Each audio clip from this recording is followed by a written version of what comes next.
नमस्कार साथियों, आज के इस वीडियो लेक्चर में हम लोग क्लास 12 हिंदी के काव्य खंड के पहले पार्ट के बारे में बात करने वाले हैं। आपका जो दिगंत भाग 2 है यानी क्लास 12 का जो हिंदी है उसके काव्य खंड का जो पहला चैप्टर है जिसका नाम कड़बक है और जिसके लेखक मलिक मोहम्मद जैसी हैं। और ये जो कड़बक पाठ है यानी कि पहला पाठ जो है उन्हीं के द्वारा लिखा हुआ एक पद्मावत काव्य है, वहां से ये लिया गया है। इसमें दो ही कड़बक है। प्रथम कड़बक को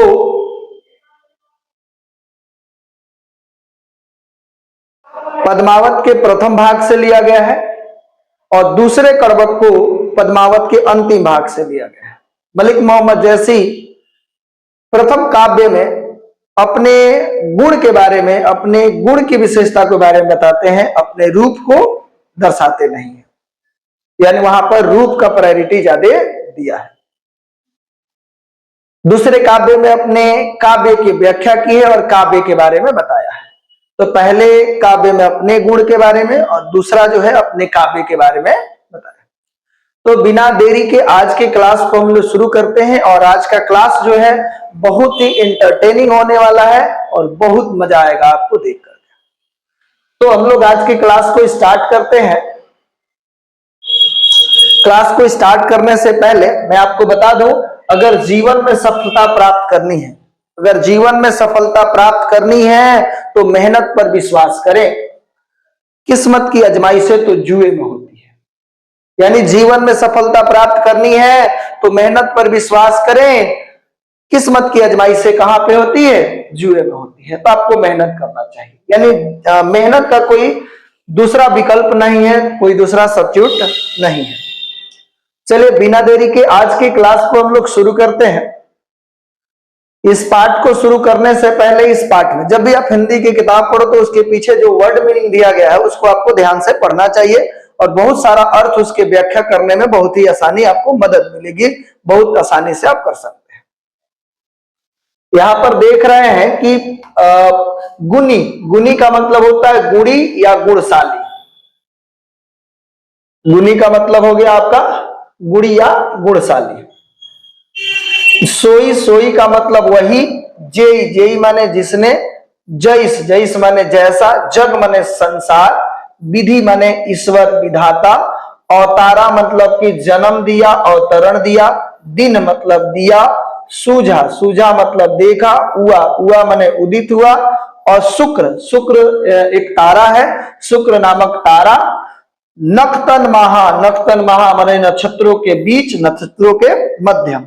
जौ वही, जौ लही, जौ लही माने जब तक। अम्बही, अम्बही मतलब आम में डाब, डाब जो होता है जिसको फुटती हुई मजरी कहते हैं, जो मोजर आप कहते हैं, फुटती हुई मंजरी या आम के नुकीलापन जो होता है जिसको आप बोलते हैं, आम जब हम लोग खाते हैं तो जो उसका चोप होता है ना, उसी के बारे में बात कर रहे। त्रिशूल, तो त्रिशूल तो हम लोग जान ही रहे, त्रिशूल होगा। घड़ी, घड़ी जो है एक बर्तन होता है जिसमें सोने को क्या किया जाता है? गलाया जाता है। आगे बढ़ा जाए।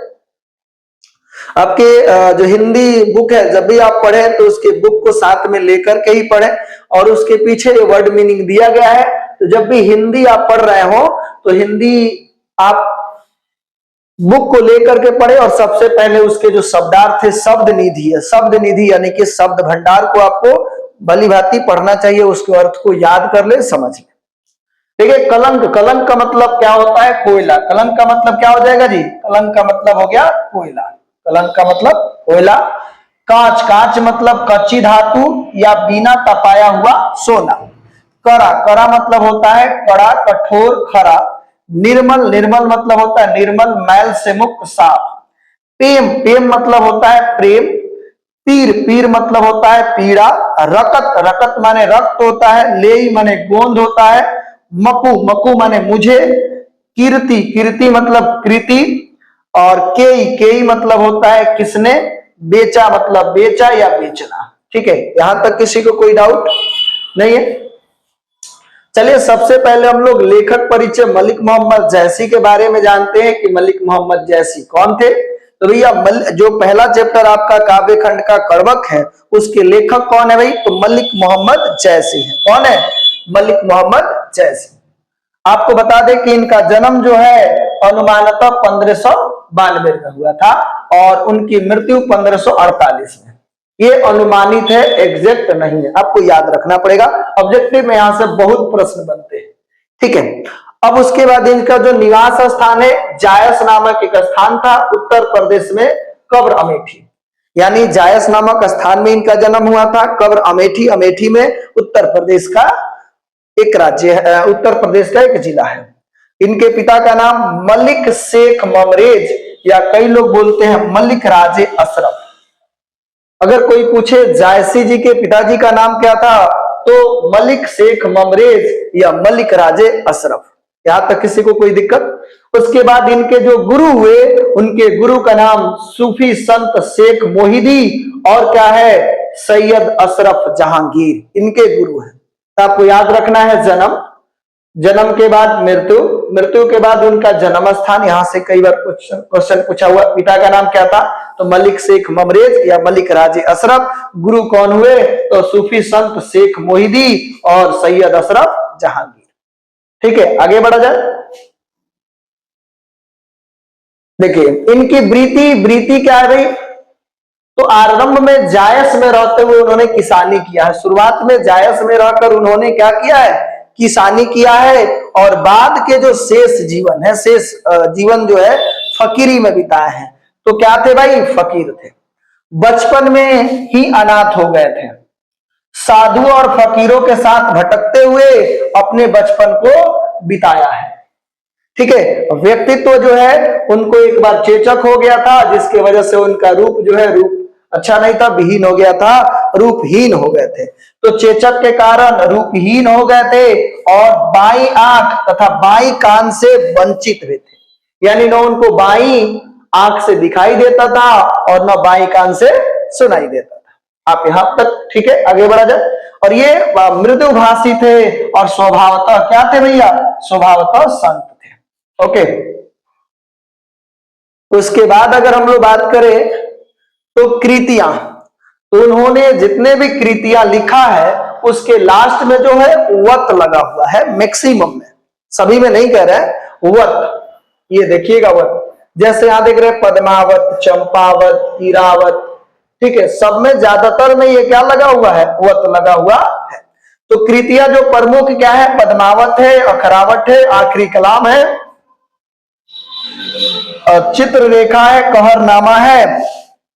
कहरनामा को महरी बाईसी भी कहते हैं, मसला या मसलानामा, मसलानामा है। इसके अतिरिक्त चंपावत, होलीनामा, इरावत आदि कृतियां हैं इनकी। तो यहां पर देख रहे हैं ये जो पद्मावत है ये बहुत ही सुप्रसिद्ध काव्य है, उनकी कृतियां हैं उनकी, और इस पर फिल्म भी बन चुकी है। ठीक है, जिसमें आपने देखा होगा दीपिका पादुकोण पद्मावती का रोल की है। आपको ये फिल्म जाकर के देखना चाहिए, पद्मावत। आगे बढ़ा जाए। हम लोग देख रहे हैं, अभी देखिएगा जब काव्य को आप पढ़िएगा तो इसमें आपको कुछ बातें समझ में आएगी। तो इसमें कभी जो है मलिक मोहम्मद जैसी जो है अपने एक आंख की जो तुलना है वो दर्पण से की है। किससे की है भैया, दर्पण से। जो आप कड़बक पढ़ने वाले हैं पहला चैप्टर में, वो कहां से आया है तो पद्मावत से आया है, राइट। और ये पद्मावत किस भाषा में लिखा गया है तो अवधी भाषा में लिखा गया है, राइट। कोई दिक्कत? देखिए मलिक मोहम्मद जैसी जो है वो प्रेम के पीर कवि है, यानी कि प्रेम के पीर कवि किसे कहा जाता है तो मलिक मोहम्मद जैसी को ही कहा जाता है प्रेम के पीर। ठीक है, जैसी के काव्य का मुख्य रस जो है वो कौन सा रस है, श्रृंगार रस है। कौन सा रस, श्रृंगार रस। हम लोग ऑब्जेक्टिव प्रश्न को भी देखेंगे और इसका जो बुक का क्वेश्चन आंसर एक वीडियो में हम अलग से ला करके आपको दे देंगे। क्यों? क्योंकि एक वीडियो में सारा चीज कवर करना उचित नहीं है और वीडियो लंबा हो जाएगा, ठीक नहीं रहेगा। इसलिए जो बुक का क्वेश्चन आंसर है उसको अलग से बता देंगे और साथ ही साथ इसमें जो एक्सप्लेनेशन है लाइन बाय लाइन आपका व्याख्या करके आपको समझाने वाले हैं। चलिए आगे बढ़ते हैं। देखिए जो पहला कड़बक है आपके पास ये है, आपको इसको पढ़ना चाहिए। ठीक है, मैं एक एक साथ पढ़ते जाऊंगा और साथ में व्याख्या करते जाएंगे। ये दूसरा कड़बक है, ठीक है, इसको भी साथ में हम व्याख्या करते चलेंगे। यहां पर पहला जो कड़बक है, पहले भाग में जो पहला पंक्ति है, इसका व्याख्या हम लोग करते हैं, देखते हैं क्या है। कह रहा है कि एक नयन कभी मोहम्मद गुनी सोई भी मुहा जेई कभी सुनी। यानी ये पंक्तियां जो है आपको अच्छा, ये तो हमने आपको पहले ही बताया था कि गद्य और पद्य में अंतर है। गद्य जो है आपको सिंपल पढ़ लोगे, कोई दिक्कत नहीं है, लेकिन जब पद्य यानी काव्य को जो पढ़ते हैं तो थोड़ा सा गाना पड़ेगा और उसका अर्थ जो होता है वो विशेष होता है। अब इस लाइन को पढ़ करके सीधे सीधे इसका मतलब नहीं निकालोगे, इसमें आपको अपना भाव और अपना विचार को जोड़ना ही पड़ेगा, उसके भाव को समझना पड़ेगा, क्योंकि इसका एक विशेष अर्थ होता है। कह रहा है कि एक नैन कभी मोहम्मद गुनी सोई भी मुहा जेई कभी सुनी। तो जब भी किसी चीज की व्याख्या करते हैं तो पंक्ति कहां से आया है, उसके लेखक कौन है, उसके बारे में पहले लिखना पड़ता है। जैसे यहां पर देखेंगे प्रस्तुत पंक्तियां हमारे पाठ्य पुस्तक दिगंत भाग 2 के कड़बक शीर्षक पाठ से लिया गया है। कहां से लिया गया भैया, तो कड़बक शीर्षक पाठ से लिया गया है, जो कि पद्मावत का अंश है। जो कहां से आया है, तो पद्मावत का क्या है, पद्मावत का अंश है, जिसके रचयिता जो है वो भक्ति काल के महान प्रेम मार्गी कवि मलिक मोहम्मद जैसी हैं। इन पंक्तियों के माध्यम से जैसी जी बताना चाहते हैं कि आपको जब भी व्याख्या करोगे इस पाठ में, आपको यहां से यहां तक तो लिखना ही पड़ेगा। तो मैं आपको फिर से एक बार बता दूं कि प्रस्तुत पंक्तियां हमारे पाठ्य पुस्तक दिगंत भाग 2 के कड़बक शीर्षक पाठ से लिया गया है, जो कि पद्मावत का अंश है, जिसके रचयिता भक्ति काल के महान प्रेम मार्गी कवि मलिक मोहम्मद जैसी हैं। इन पंक्तियों के माध्यम से बताना चाहते हैं कि क्या बताना चाहते हैं, एक नैन कभी मोहम्मद गुनी सोई भी मुहा जेई कभी सुनी। यानी एक नैन होते हुए भी कवि जो है, एक नैन होते हुए भी गुणवान है। उनकी काव्य बाड़ी को, उनके काव्य को जो भी सुनता है, यानी कि उनके काव्य बाड़ी में वह प्रभाव है कि जो भी उनकी काव्य को सुनता है मोहित हो जाता है।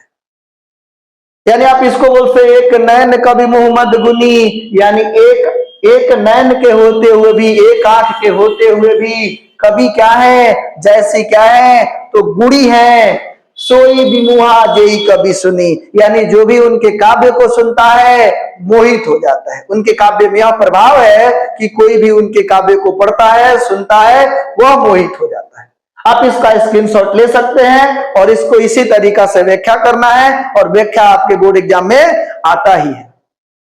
चलिए इसका स्क्रीनशॉट ले लेंगे, और मैं क्या करूंगा, इसका जो लिंक है उस लिंक को आपके पीडीएफ के रूप में नीचे डाल भी देंगे, लेकिन आप स्क्रीनशॉट लेते चलेंगे और साथ में लिख लेंगे। ये तो हर लाइन में आपको लिखना ही पड़ेगा।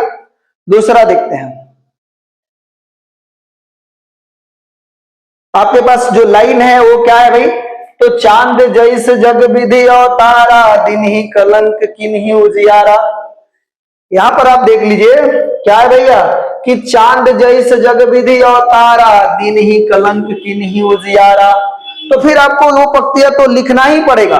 क्या लिखना है कि प्रस्तुत पंक्तियां हमारे पाठ्य पुस्तक दिगंत भाग 2 के कड़बक शीर्षक पाठ से लिया गया है, जो कि महाकाव्य पद्मावत का अंश है, जिसके रचयिता कौन है, भक्ति काल के महान प्रेम मार्गी कवि मलिक मोहम्मद जैसी हैं। इन पंक्तियों के माध्यम से जैसी जी अपने विचारों को व्यक्त करते हुए कहते हैं कि थोड़ा सा यहाँ पर डिफरेंट कर दिए हैं, और जब आप पढ़ने लगिएगा तो बहुत अच्छे तरीका से अपने से सजाने लगिएगा। ठीक है, अपने विचारों को व्यक्त करते हुए कहते हैं कि चांद जैसे जग विधि और तारा, ईश्वर ने उन्हें चंद्रमा की तरह इस धरती पर उतारा है। दिन ही कलंक की नहीं उजियारा, लेकिन जैसे चंद्रमा में कमी है वैसे कवि में भी, यानी कि जैसे चंद्रमा में दाग है, चंद्रमा में कमी है, उस तरीका से कवि में भी है। फिर भी कवि चंद्रमा की तरह अपने काव्य की प्रकाश को पूरे संसार में क्या कर रहे हैं, पूरे संसार में फैला रहे हैं। ओके, तो चांद जैस जग विधि अवतारा, दिन ही कलंक किन्हीं उजियारा। यानी इस पंक्ति का बहुत अच्छा व्याख्या है। आप लोग को इसका स्क्रीनशॉट ले लेना चाहिए और इसको उतार लीजिए। चलिए आगे हम लोग बढ़ते हैं।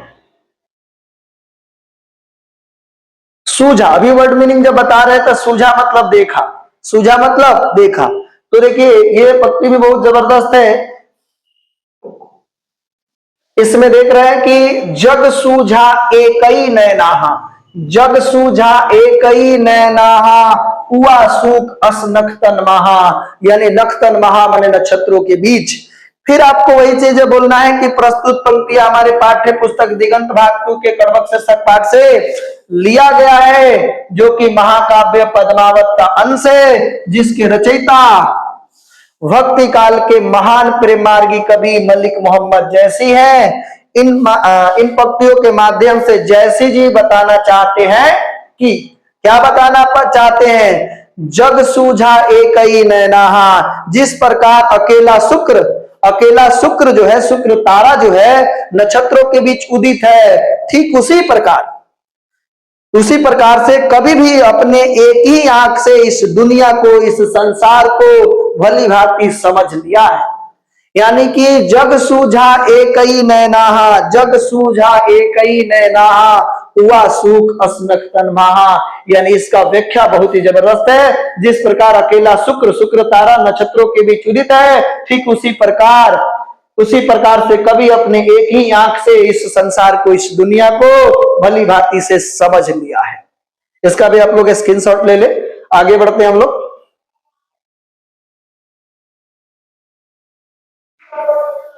चलिए उसके बाद ये भी लाइन बड़ी जबरदस्त है कि जो लही अंबही डाभ न होई, जो लही अंबही डाभ न होई, तो लही सुगंध बसाई न सोई। यानी कि जो लही अंबही डाब न होई, जब तक आम में मजरी डाब नुकीलापन नहीं होता है तब तक उसमें सुगंध नहीं होती है। फिर आप वहां तक तो लिखोगे, प्रस्तुत पंक्तियां हमारे पाठ्य पुस्तक दिगंत भाग 2 के कर्मक शीर्षक पाठ से लिया गया है, जो कि महाकाव्य पद्मावत का अंश है, जिसके रचयिता भक्ति काल के महान प्रेम मार्गी कवि मलिक मोहम्मद जैसी हैं। इन पंक्तियों के माध्यम से बताना चाहते हैं कि जब तक आम में नुकीलापन डाब यानी कि मजरी नहीं होता, जिसको हम लोग आम भाषा में मोजर कहते हैं, मजरी नहीं होती है, तब तक उसमें सुगंध नहीं आती है। इसका भी आप लोग स्क्रीनशॉट ले ले। इसी तरह से अगर आपको जीवन में आगे बढ़ना है तो आपको सुगंधित होने के लिए मजरी यानी आपको मेहनत तो करना ही पड़ेगा, तब जा करके आप दुनिया में महक के रूप में याद रह जाएंगे। आगे बढ़ा जाए, इसका स्क्रीनशॉट ले लीजिए।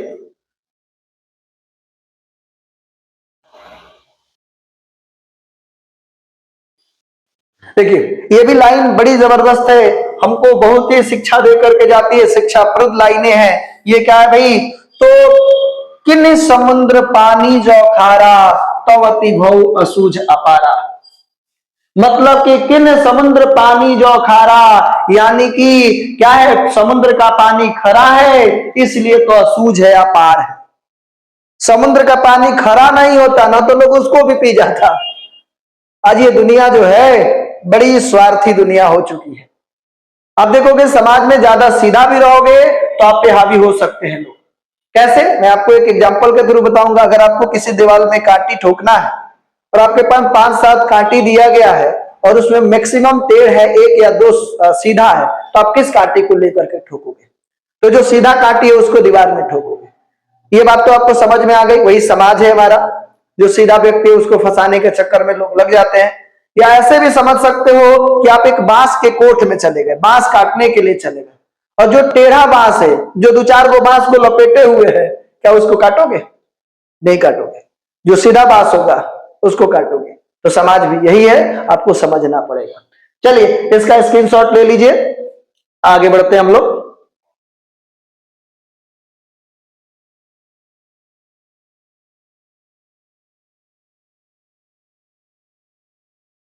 ध्यान से सुनिएगा, ये भी लाइन बड़ी जबरदस्त है। जो सिमेरु त्रिशूल विनाशा, जौ सुमेरु त्रिशूल विनाशा वहा कंचन गिरी लाग आकाशा। यानी कि जो सुमेरु पर्वत है उसको शंकर जी ने त्रिशूल से विनाश किया, तब तो जाकर के वो किसका हो गया, सोने का हो गया और आसमान को छूने लगा। तो फिर वही आप पढ़ोगे कि प्रस्तुत पंक्ति हमारे पाठ्य पुस्तक दिगंत भाग 2 के कड़वक शीर्षक पाठ से लिया गया है, जो कि महाकाव्य पद्मावत का अंश है, जिसके रचयिता भक्ति काल के महान प्रेम मार्गी कवि मलिक मोहम्मद जैसी हैं। इन पंक्तियों के माध्यम से बताना चाहते हैं कि जब तक सुमेरु पर्वत को त्रिशूल से नष्ट नहीं किया गया तब तक वह सोने का नहीं हुआ, अर्थात त्रिशूल से स्पर्श से ही सुमेरु पर्वत सोने का हो गया और आसमान को क्या करने लगा, आसमान को छूने लगा। यानी आपने देखा जो सुमेरु त्रिशूल विनाशा वहा कंचन गिरी लाग आकाशा, इसका भी आप लोग स्क्रीनशॉट ले ले। बहुत जबरदस्त तरीका से आपको बताया है, याद हो जाएगा और प्रत्येक चैप्टर के काव्य खंड को इसी तरीका से आपको मिलेगा। और आप अभी पहली बार हमारे इस चैनल पर आए हुए हैं तो इस चैनल को सब्सक्राइब जरूर कर लीजिए और इस पर बहुत ही जल्द क्रांति होने वाला है। आपको सारे सब्जेक्ट बैच के साथ लंच करके आपको पढ़ाया जाएगा बिल्कुल फ्री में। और मेरा ऑनलाइन ऑफलाइन बैच 2 जगह पे शुरू हो गया, क्लास 12th का, एक लद्दी बाजार में और दूसरा जो है जामो के इमलिया मोड़ पे स्टार्ट हो गया है। चलिए तो हम लोग बात करते हैं, आगे बढ़ते हैं।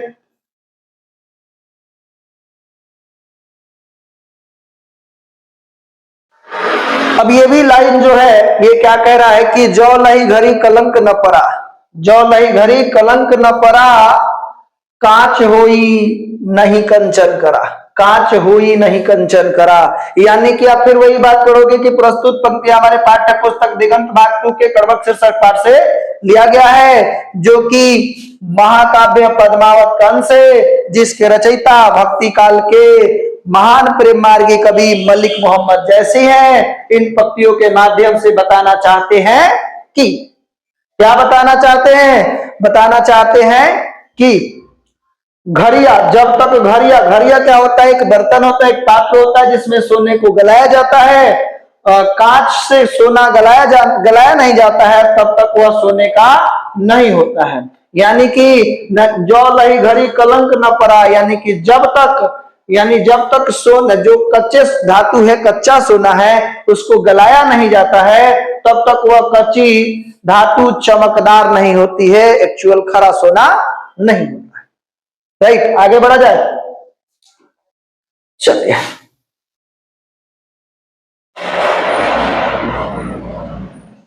यहां पर हम लोग देख पा रहे हैं कि नेक्स्ट लाइन जो है, एक नैन जस दर्पण और ते ही निर्मल भाऊ,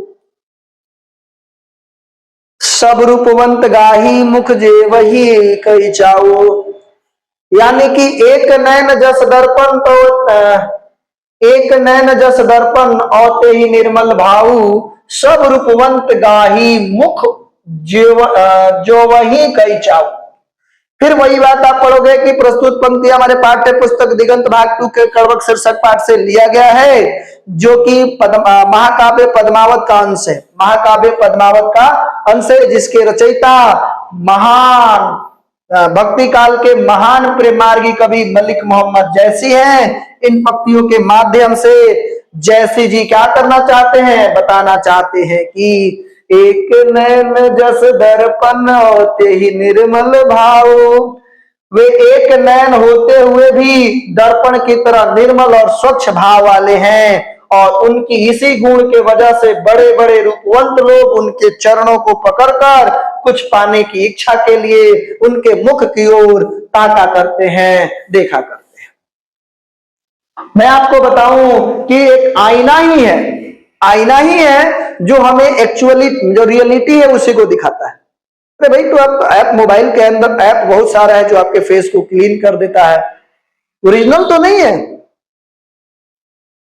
दर्पण जो है आप जैसे हैं उसी तरीका के प्रतिछाया, उसी तरीका का प्रतिबिंब आपको बना करके देता है। व्यक्ति को ऐसा ही होना चाहिए, व्यक्ति को हैंडपंप की तरह होना चाहिए, दिखना कम और गड़ा हुआ ज्यादा होना चाहिए। लेकिन आजकल के जमाने के जो लोग हैं, गड़े कम हैं और दिखते ज्यादा हैं, दिखाते ज्यादा है। ये आपके लिए ठीक नहीं है। आप हैंडपंप की तरह रहिए, दिखिए कम लेकिन उसके नीचे ज्यादा गड़े हुए रहिए, ठीक है। अभी यहां पर आप देखे थे कि आप आईने की तरह ना, अगर मैं आपको बताऊं कि एक थोड़ा सा बच्चों के लिए मोटिवेट कर देते हैं, जैसे अगर आपको जीवन में सफल होना है, जीवन में सफल होना तो एक व्यक्ति से आपको मिलना पड़ेगा, और उस व्यक्ति के पास अगर जाएंगे और उस व्यक्ति से अगर मिलते हैं तो वही आपको सफलता दिला सकता है। मिलना चाहोगे क्या उस व्यक्ति से? तुम आज आईना के सामने खड़े हो जाना, जो व्यक्ति तेरे को दिखाई दे रहा है वही तुम्हें सफलता मैंने दिला सकता है, उत्कृष्ट सफलता हासिल करा सकता है, अन्यथा दुनिया का कोई व्यक्ति आपको सफल नहीं बना सकता। तो इसलिए मैं चाहूंगा कि अगर आप सफल होना चाहते हैं तो खुद पर विश्वास करें, दूसरों पर नहीं। यानी आपको सफल होना है ना, तो दूसरों के कंधे पर सवार होकर के नहीं चलिए, क्योंकि दूसरे के कंधों पर सवार होकर के यदि पहाड़ चढ़ोगे तो तेरा पैर न तो जमीन में होगा और ना ही आसमान में। ओके, आगे बढ़ा जाए। देखिए, ऐसे इंसान की किसी बात का कोई मोल नहीं होता है, ऐसे इंसान की किसी बात का कोई मोल नहीं रह जाता है जिसके कर्म उसकी बातों से मेल नहीं खाते। यानी जिस इंसान के कथनी और करनी अलग अलग हो जाते हैं, वो मेल नहीं खाते हैं, वो किसी माने वो काम के नहीं है, बेकार है, उस व्यक्ति से दोस्ती नहीं रखना चाहिए। यदि आपको जीवन में सफल होना है ना, तो खरा बनना पड़ेगा, अपने जबान के पक्का होना पड़ेगा, क्योंकि मीठे बोलने वाले मैंने बहुत देखे, और मीठा बोलने वाला जितना धोखेबाज होता है दुनिया में कोई नहीं होता है। तो मीठे लोगों से बचे, ठीक है, क्योंकि ये दुनिया है, मतलब की बात समझ जाती है, मतलब की बात अगर उसके मतलब की बात होगी तो मतलब की बात समझ जाएगी, लेकिन बात का मतलब बहुत कम लोगों को समझ में आता है। राइट, चलिए बात हो गया, आगे बढ़ते हैं। दूसरा कर्मक जो है वो क्या है भाई? क्लास से थोड़ा सा लेट हो जाएगा, इसलिए मैंने चाहा कि थोड़ा जल्दी जल्दी पढ़ा दे। मैं थोड़ा सा फास्ट पढ़ा रहा हूं, समय का अभाव है, लेकिन मैं अच्छे से समझाने की कोशिश कर रहा हूं, ठीक है। चलिए, आप देख रहे हो कि दूसरे कर्मक का जो पहला लाइन है वो क्या है भाई?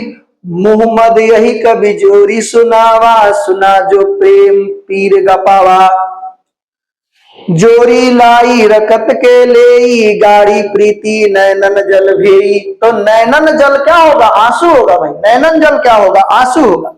तो फिर आप उसी तरीका से आप कहोगे कि क्या है, तो यहां तक आप अपने से देख लेना। कह रहे कि मोहम्मद यही कभी जोरी सुनावा, सुना जो प्रेम पीर गपावा।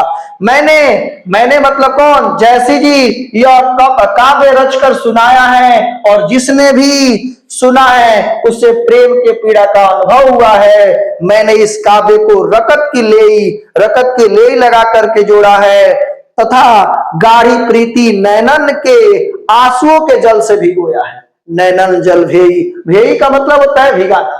अब छोटे बच्चों को लेते हैं नहीं, वाह गर्दा उड़ा देता है लोग, अरे लेते ही भेज देता है सब, समझ रहे, अपना दमकल चालू कर देगा।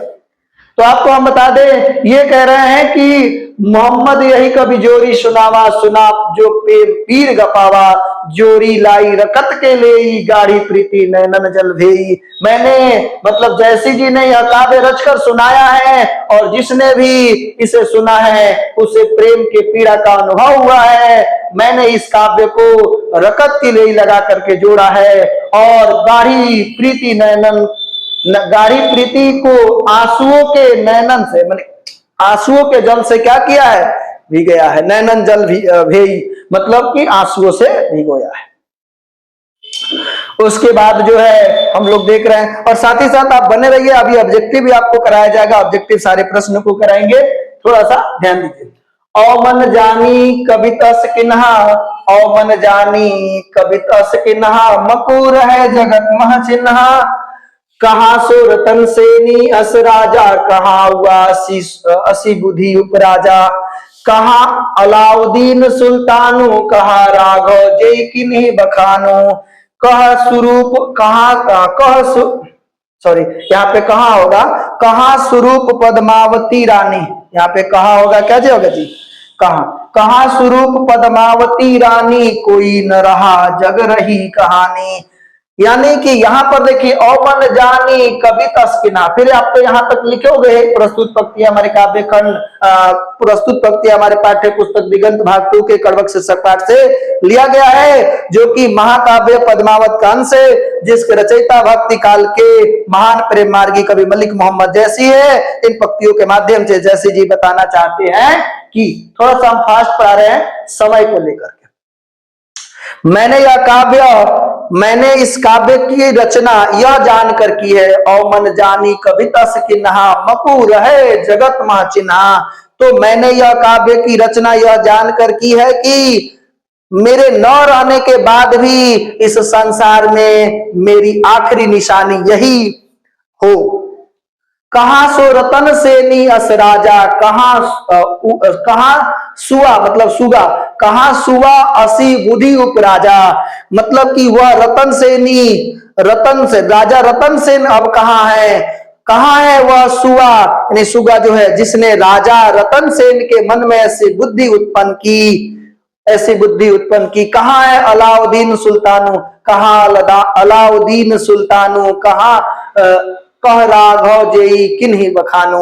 मतलब यहाँ पर कहां है सुल्तान अलाउद्दीन और कहां है वह राघव चेतन, जिसने अलाउद्दीन के सामने कहा स्वरूप पद्मावती रानी, कोई न रहा जग रही कहानी। मतलब कि फिर से एक बार आपको बता देते हैं, मैंने इस काव्य की रचना यह जानकर की है कि मेरे न रहने के बाद भी संसार में मेरी आखिरी निशानी यही हो।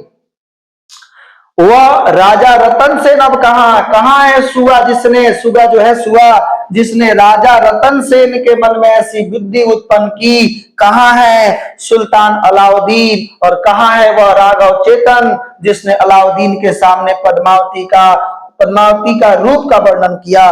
कहां है वह रूपवती पद्मावती रानी, इनमें से कोई नहीं रहा, लेकिन आज इनमें से कोई भी नहीं रहा, लेकिन यश के रूप में उनकी कहानियां रह गई, उसको लोग याद करते हैं। मैं भी आपको बता देना चाहूंगा कि अगर आपको मरने के बाद भी जीना है तो मरने से पहले कुछ लिख जाना या लिखने लायक कुछ कर जाना।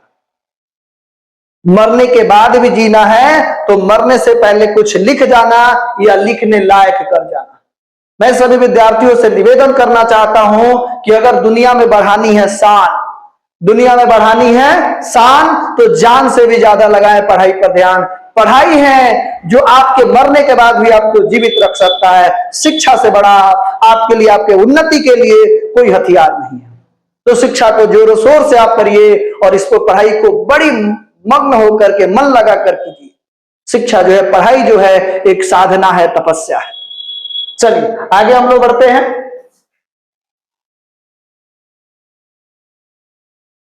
ध्यान दीजिएगा, धनी सो पुरुष जस कीर्ति जासु, फूल मरे पर मरे न बासु। यानी कि धनी सो पुरुष जस कीर्ति जासु, फूल मरे पर मरे न बासु।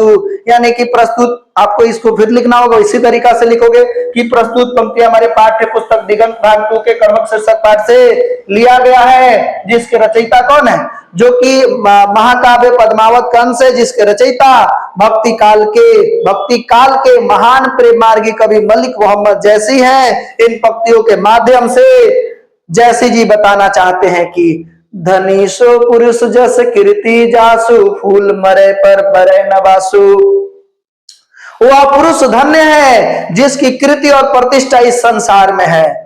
वह पुरुष धन्य है जिसकी कीर्ति और प्रतिष्ठा इस संसार में है। उसी तरह से रह जाती है जिस प्रकार से पुष्प के मुरझा जाने के बाद भी उसका सुगंध रह जाता है।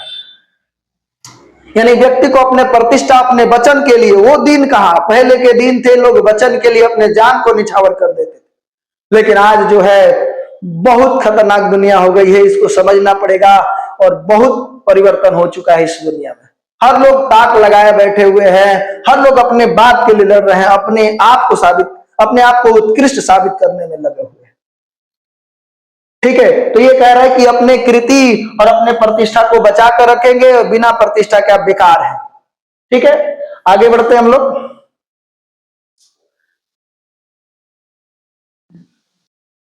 के न जगत जस बेचा, केई न जगत जस, जस माने यश, आपकी कमाया हुआ धन, यश आप कृति जो है। केई न जगत जस बेचा, केई न लीन जस मोल, जो यह पढ़े कहानी हम सौरे दुई बोल। ये लास्ट पंक्ति है, अंतिम पंक्ति है। इस पंक्ति के माध्यम से क्या कहना चाहते हैं, केई न जगत जस मोल, जस माने यश होता है, मोल केई न जगत जस बेचा, केई न लीन जस मोल, जो यह पढ़े, पढ़े होगा यहाँ पर छूट गया है, पढ़े कहानी हम सौरे दुई बोल। ठीक है, तो फिर वही बात है कि प्रस्तुत पंक्तियां हमारे पाठ्य पुस्तक दिगंत भाग 2 के कड़वक शीर्षक पाठ से लिया गया है, जो कि महाकाव्य पद्मावत का अंश है, जिसके रचयिता भक्ति काल के महान प्रेम मार्गी कवि मलिक मोहम्मद जैसी है। इन पंक्तियों के माध्यम से बताना चाहते हैं कि इन पंक्तियों के माध्यम से अपने विचारों को व्यक्त करते हुए जैसी जी कहते हैं कि आप इसको अलग तरीका से लिख भी सकते हैं, और मैं पढ़ा रहा हूं, आपके अंदर इसमें भाव नहीं क्रिएट हो रहे होंगे तो ठीक नहीं है। आप उसको पढ़ो और उसको अच्छे तरीका से समझने का प्रयास करो।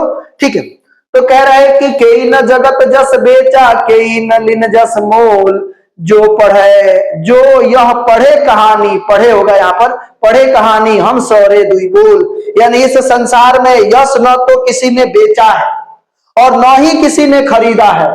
मतलब ये लाइन का जो मतलब है, केई न जगत जस बेचा, केई न लीन जस मोल, जो यह पढ़े कहानी हम सौरे दुई बोल। कवि कहते हैं कि जो मेरे कलेजे के खून से सिंचा हुआ इस कहानी को पढ़ेगा, वह हमें दो शब्दों में क्या रखेगा, याद रखेगा। आज मलिक मोहम्मद जैसी जी को आप इस काव्य के वजह से याद रखते हो। पद्मावत उनके जीवन का एक अच्छा ऐसा काव्य था जिनको क्या कर दे, कृति से भर दिया, उनके पहचान दिलाया, विश्व लेवल में उनका पहचान दिलाया, और पद्मावत उस पर फिल्म भी बनी है, अच्छा खासा कमाई भी किया था। आप लोगों को उस फिल्म को देखना चाहिए। चलिए आगे बढ़ते हैं, अब ऑब्जेक्टिव है, लेकिन उससे पहले अंतिम पंक्ति मैं आपको बता दूं कि जो बाहर की सुनता है, जो बाहर की सुनता है वो क्या होता है, जो बाहर की सुनता है वो बिखर जाता है, जो अंदर की सुनता है वो निखर जाता है, संवर जाता है। जो बाहर की सुनता है वो बिखर जाता है, जो अंदर की सुनता है वो निखर जाता है, संवर जाता है। तो चलिए ऑब्जेक्टिव आपके सामने आ रहा है, आप सब लोग इसका आंसर फटाफट बताइएगा। समय का अभाव है इसलिए थोड़ा सा फास्ट आपको पढ़ाया जा रहा है। ठीक है, कह रहे हैं कि कड़वक के कवि कौन है, तो कड़वक के कवि मलिक मोहम्मद जैसी हैं। आप इसका आंसर बताइए कमेंट करके। ठीक है, दूसरा जो है मलिक मोहम्मद जैसी की कविता कौन सी है, तो कड़वक है। इसमें भी आप फटाफट आंसर देते चलिए। उसके बाद समय के अभाव में मैं इतना जल्दी जल्दी बता रहा हूं, जैसी जी के पिताजी का नाम क्या था, तो शेख ममरेज था। ठीक है, आगे बढ़ते हैं। जैसी जी थे, तो जैसी जी फकीर थे, फकीरों के साथ अपने बचपन को बिताए हैं, फकीर थे। उसके बाद क्या है भाई, थोड़ा सा फास्ट पढ़ा रहे हैं तो इसके लिए सॉरी, लेकिन आपको समझ में जरूर आ रहा होगा। ठीक है, जैसी हिंदी साहित्य के किस काव्य धारा से जुड़े हुए हैं, तो प्रेम मार्गी शाखा के। कौन से शाखा, प्रेम मार्गी शाखा, ऑप्शन नंबर बी। उसके बाद देखिएगा मलिक मोहम्मद जैसी का जन्म कब हुआ था, तो मलिक मोहम्मद जैसी का जन्म जो हो गया था 1492 में हुआ था। उसके बाद क्या भाई, जैसी का जन्म किस प्रदेश में हुआ था, तो उत्तर प्रदेश में हुआ था, ऑप्शन नंबर ए हो गया। उसके बाद क्या है, जैसी किस तरह के कवि हैं, जैसी किस तरह के कवि हैं, तो जैसी जो है वो सूफी कवि है। कौन सा कवि है, सूफी कवि। आगे बढ़ा जाए, जैसी का जन्म स्थान कहां है, तो जैसी का जन्म स्थान अमेठी है। कहां भाई, ऑप्शन नंबर डी हो, अमेठी। आगे बढ़ा जाए, जैसी की काव्य की भाषा कौन सी है, तो पद्मावत उन्होंने अवधी भाषा में लिखा था, और पद्मावत का क्या कहना, उनको यश कृति दिलाने में इस काव्य का बहुत बड़ा हाथ है, तो अवधी भाषा में। आगे बढ़ते हम लोग कि जैसी के काव्य का मुख्य रस क्या था, मुख्य रस श्रृंगार रस है, ऑप्शन नंबर बी है, अभी हमने बताया ही था। आपने केवल सुना होगा तो सारे प्रश्नों का आंसर आप फटाफट दे रहे हैं। कह रहे कि जैसी ने रतन से तथा पद्मावती की कथा को किस प्रकार जोड़ा है, तो रकत के लिए रक्त के रूप में ले लगा करके जोड़ा है। ठीक है, ऑप्शन नंबर सी हो गया। अब बात करते हैं कि जयसी ने रतन सेन और पद्मावती की कथा को किसके द्वारा सींचा है? तो अपने आंसुओं से, अपने आंसुओं से सींचा है। नैनन जल भेई आपने देखा ही था। आगे बढ़ते बढ़ते हम लोग, क्या भाई कि इनमें से प्रेम के पीड़ कवि कौन है? तो कौन है भाई? मलिक मोहम्मद जयसी हैं। जयसी ऑप्शन नंबर ए हो गया। आगे बढ़ते हम लोग, कड़बक कहां से लिया गया है? कड़बक कहां से लिया गया? तो पद्मावत से लिया गया है। उसमें पहला कड़बक जो है पद्मावत के प्रथम भाग से लिया गया है, जिसमें मलिक मोहम्मद जी अपने गुण के बारे में चर्चा करते हैं। दूसरा काव्य जो है पद्मावत के आखिरी भाग से लिया गया है, जिसमें अपने काव्य के बारे में चर्चा करते हैं। ये बात आपको समझ में आ रही होगी। ठीक है, थोड़ा सा ज्यादा ही आज फास्ट पढ़ा दिए हैं, जुझारू तरीके से पढ़ा दिया है। ठीक है, अब इस चैनल पर कमाल ही होगा, धमाल होगा। ठीक है, और जल्द ही आप लोगों के 2000 के पूरा करने के लिए आप सबको बधाई दी जाएगी, और जो ऑफलाइन में पढ़ते हैं उनको केक भी खिलाया जाएगा। चलिए आगे बढ़ते हैं। कड़बक के रचयिता कौन है भाई? तो जायसी जी हैं, मलिक मोहम्मद जायसी हैं। जायसी रचित पद्मावत किस भाषा में है? तो अवधी भाषा में लिखे हैं। किस भाषा में भाई? अवधी भाषा में। मलिक मोहम्मद जयसी किस परंपरा के कवि हैं? किस परंपरा के कवि हैं भाई? तो प्रेमाख्यान काव्य परंपरा की कवि हैं। ऑप्शन नंबर सी हो जाएगा। उसके बाद क्या भाई? तो मलिक जयसी ने अपनी आंख की उपमा किससे दी है? अपनी आंख की उपमा किसमें दी है? तो दर्पण से की है। ठीक है, आगे बढ़ते हैं हम लोग।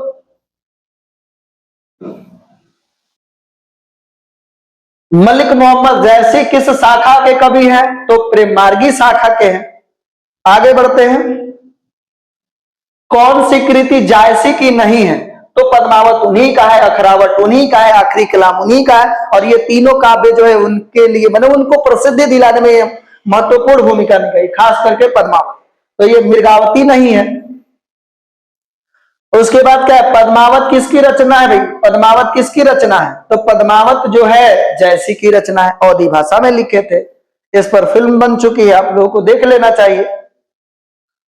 खरे कि जायसी ने किस दोष से युक्त होते हुए भी गुणवान है? तो किस दोष के? तो नैन, नेत्र दोष। एक नैन कवि मोहम्मद गुनी।